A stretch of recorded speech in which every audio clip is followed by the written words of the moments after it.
My name is Patrick. I'm 14 years old. I want to tell you a story as to how I had to unexpectedly grow up. My family's well off, but my parents don't buy me PlayStations or the latest smartphone. They aren't cheap. It's just that there are 5 kids in the family, and I'm the eldest. My brothers and sisters annoyed me so much. Because of the money spent on my younger siblings, we couldn't even fly on vacation to Dad's home country, Ireland. For a long time, I couldn't understand my parents.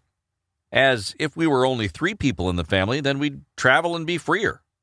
For a long time, I considered my mom and dad to be dummies, brothers and sisters, dead weights. I wanted to live only for myself. At 14, I was tall and looked like a 17-year-old. Girls chased after me. Popularity was added by the fact that I was a player on the school's football team. All my hopes were related to a sports career. I often imagined that I'd apply to a college with a sports scholarship, or I'd be a professional soccer player, because why not? I'd be paid for each game, and I would spend the money only on myself. In my dreams, I was already choosing myself a sports car, imagining myself going to celebrity parties with models.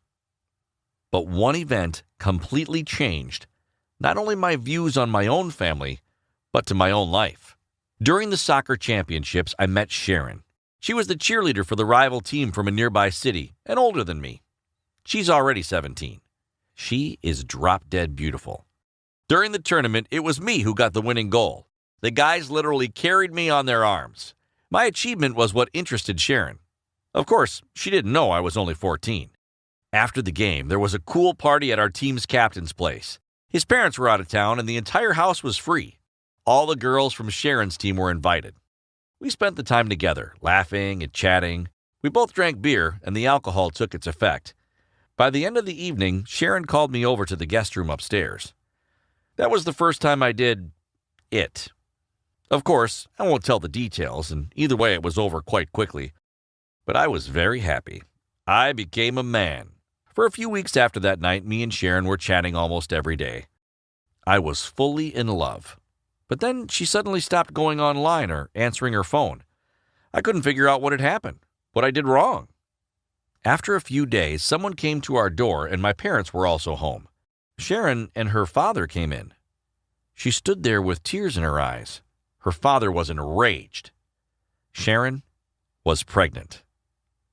I lost the ability to speak, and I couldn't understand what was going on. How could that happen? It seemed to me like I was dreaming. Sharon's father demanded I marry her. He said, "It doesn't matter if you're 17 or 27. You need to answer for your actions." How he stared at me when he heard that I'm only 14. Sharon was also shocked. We even had to show them my documents.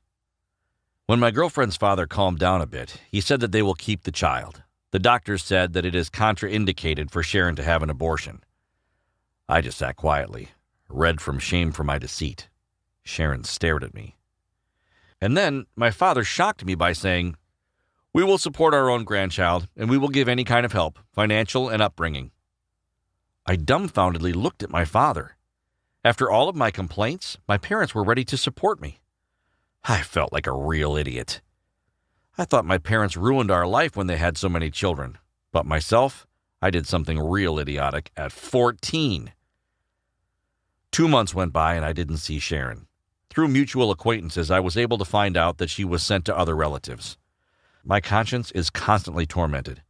I understand that if need be, I would need to go to work and forget about a sports career. But I also think, how's the child, as I will soon become a father? This thought alone scares me. Through her friends, I found out that Sharon's father wants to give up the child for adoption right after birth. This news made me feel my helplessness. Now I don't know if I'll even see my child. But the child is very important to me. If they give